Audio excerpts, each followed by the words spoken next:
El Archivo General de Simancas conserva imágenes únicas del Mediterráneo de Felipe II y sus sucesores, entre los documentos que sustentaron el poder de la monarquía hispánica. Aunque el creador del archivo es Carlos V, sin duda alguna Felipe II es el gran configurador del Archivo de Simancas. Felipe II puso en marcha un proyecto archivístico que también es un proyecto político y administrativo y hará de Simancas el gran archivo de la monarquía hispánica.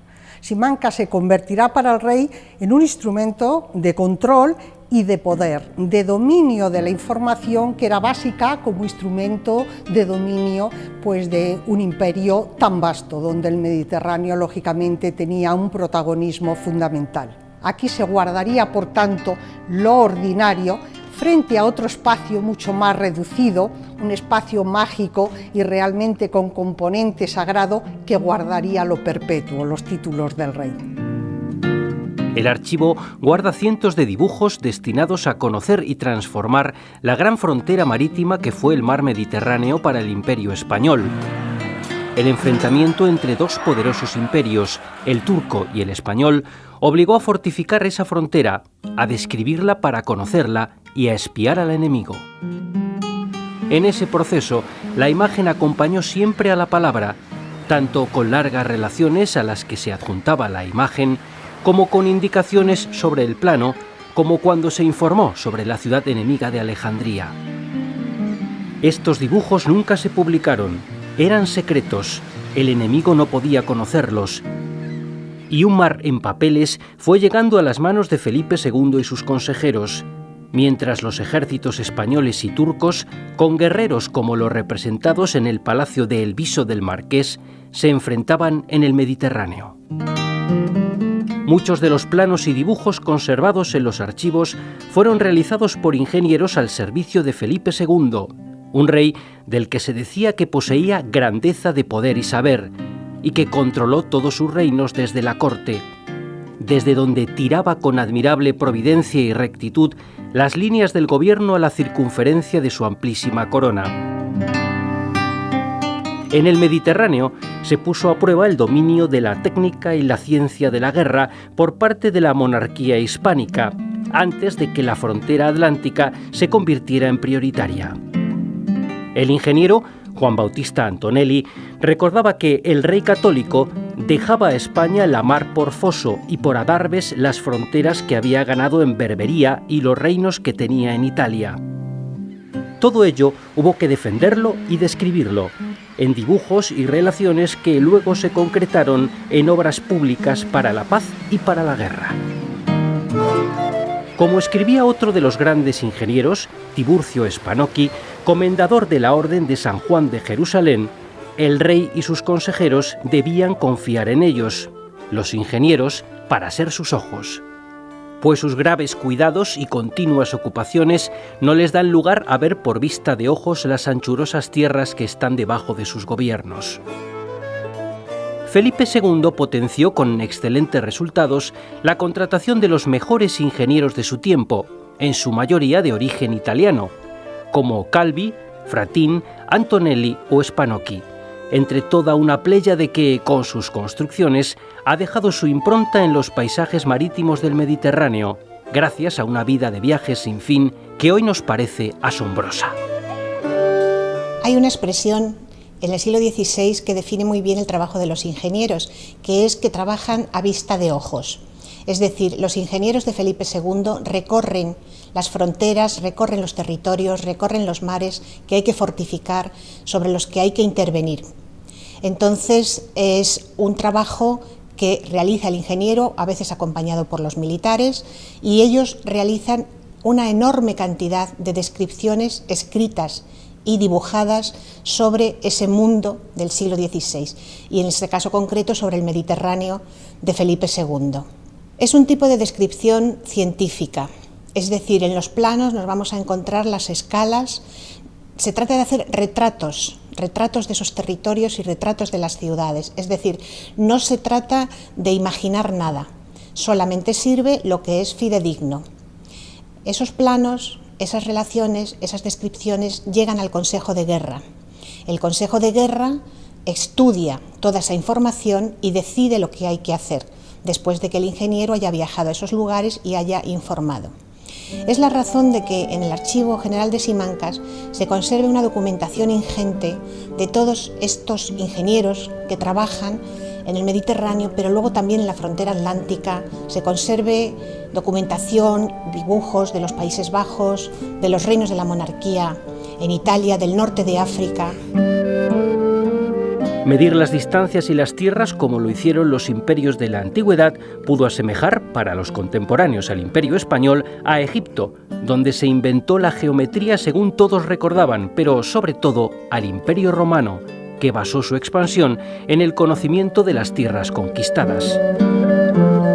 A veces, los ingenieros se enfrentaron a otras opiniones autorizadas, como sucedió en la fortificación del gran puerto natural de Mazalquivir, en el norte de África, donde la polémica entre el noble experto en fortificación, Vespasiano Gonzaga, y el ingeniero Juan Bautista Antonelli nos ha dejado unos dibujos de calidad excepcional desde el punto de vista técnico, pero también como imagen coreográfica que nos permite saber cómo era en 1574. En esa costa africana no se abandonaron con el argumento de la reputación que perdería la monarquía, ni la vecina Orán ni Melilla, que hoy conservan dos de los conjuntos de fortificaciones españolas imprescindibles para estudiar y entender la profesión del ingeniero en la Edad Moderna.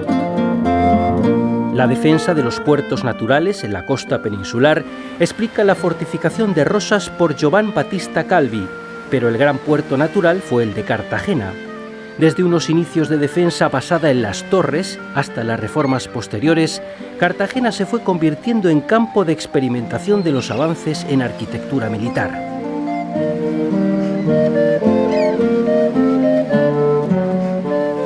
Los ingenieros proyectaron también puertos artificiales. Entre estos se proyectó un nuevo muelle para Nápoles, una ciudad dominada por el impresionante castillo de San Telmo, obra del comendador Pedro Luis Escrivá, en el que tenazas y no baluartes generan la geometría de la defensa. En el baluarte de la cristiandad frente al poder otomano en el Mediterráneo, que fue Sicilia, se hará el muelle de Palermo. Lo proyectó el ingeniero Fabio Borsotto, que luego hizo el de Málaga. El nuevo puerto obligó a renovar la fortificación de una ciudad cuyo trazado urbano había sido profundamente transformado por los virreyes españoles, hasta convertirla en modelo universal de urbanismo renacentista. Las ciudades del frente del Reino de Sicilia, que debía funcionar como una gran muralla que impidiera el avance del turco, se fortificaron y, entre otras ciudades, Siracusa conserva un importante patrimonio de arquitectura militar.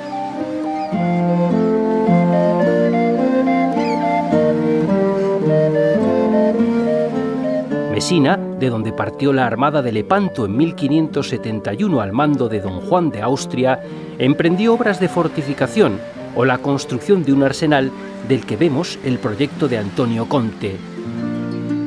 En el siglo XVII, el ingeniero Carlos de Grunenberg proyectará una ciudadela que introdujo a Mesina en la serie de ciudades europeas en las que la monarquía hispánica levantó ciudadelas para controlar su posible rebelión. La más famosa del reinado de Felipe II fue la de Amberes, proyectada por el ingeniero Francesco Pacciotto, uno de los muchos que desarrolló su carrera entre el Mediterráneo y los Países Bajos y cuyo nombre se dio a uno de los baluartes, mientras otros se nombraban con los del duque de Alba, promotor de esta imponente ciudadela de la que el duque decía que era la más hermosa plaza del mundo. La tipología del pentágono, que utilizó también Giacomo Palearo Fratin, el capitán Fratin, en la ciudadela de Pamplona, es la que Grunenberg mantendrá en Mesina, aunque ni proporciones ni medidas dejaron de adaptarse a los avances de la artillería. La enorme ciudadela frente a la monumental Palazzata, hoy desaparecida, engrandeció una ciudad que miraba y vivía del mar, tanto en la paz como en la guerra. La amenaza del Imperio turco se concretó en el asedio de la vecina Malta en 1565, cuando casi se perdió la que era una de las llaves del sistema defensivo del Mediterráneo de Felipe II. De resultas de este asedio se construirá la ciudad fortificada de La Valeta, que toma el nombre del gran maestre de la Orden de Malta que la defendió y cuyo impresionante conjunto fortificado se amplió a lo largo de los siglos siguientes. Hubo que fortificar también la retaguardia en los reinos de Cerdeña y Baleares. Los proyectos de los fratines para las fortificaciones de Cerdeña, como la de Alguero, o los de Calvi y Fratín para Ibiza, se concretaron en obras excepcionalmente bien conservadas, como las murallas de Ibiza, que son patrimonio de la humanidad. Porque el Mediterráneo es un mar en guerra y hay turcos y hay corsarios, hay que conocerles.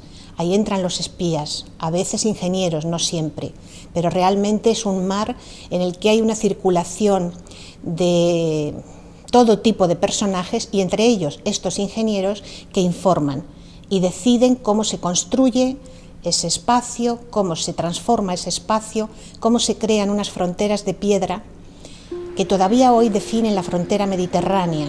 Todavía hoy Malta, Ibiza, todavía las fortificaciones del norte de África hablan de toda esa presencia de la monarquía hispánica, de todo ese imperio en el Mediterráneo. Entre los ingenieros espías en el Mediterráneo, el caso de Pietro Paolo Floriani, en Argel, ya en el reinado de Felipe III, explica cómo funcionaba la información secreta que llegaba a la corte. Realiza un primer informe y dibujo con lo que se sabía por el relato de un siciliano que había sido esclavo en Argel durante 18 años, quien proponía colocar minas en la gruta que había bajo la mezquita mayor para volar la muralla y mezquita, además de hacer un gran daño entre los corsarios, lo que acabaría con el asalto a la ciudad. Pero esto debía comprobarlo un ingeniero que supiera de pólvora. Así que Floriani, disfrazado de mercader, a la búsqueda de un hermano cautivo imaginado y con grave riesgo de su vida, fue a Argel. La conclusión fue que no era posible, pero gracias a él tenemos un retrato de la ciudad totalmente fidedigno, con sus casas aterrazadas y su urbanismo laberíntico, además del estado real del puerto y cómo estaba defendida. Como experto en la guerra, Floriani a su vez propuso un plan de conquista alternativo, que tampoco se llevó a cabo. Los corsarios de Argel asolaban las costas españolas, como los de Bicerta las italianas, y conquistar Argel fue casi una obsesión durante varios reinados.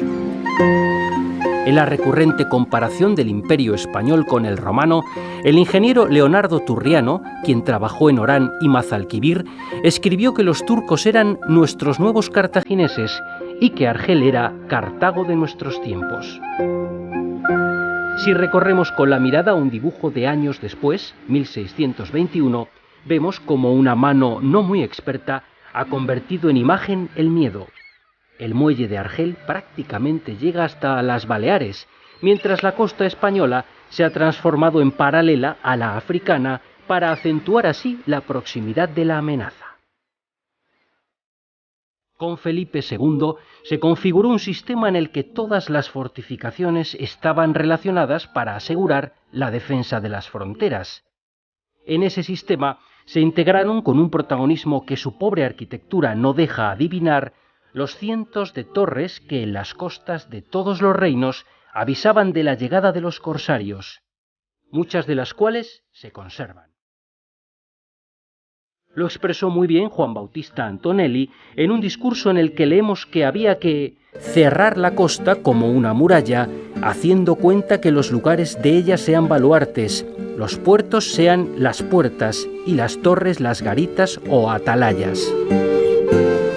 Se utilizaron torres en los alfaques de Tortosa para impedir que allí se escondieran y se aprovisionaran de agua los corsarios, en unos tiempos en los que se temía la alianza de los moriscos del interior con turcos y corsarios, lo que podía ser letal para la monarquía.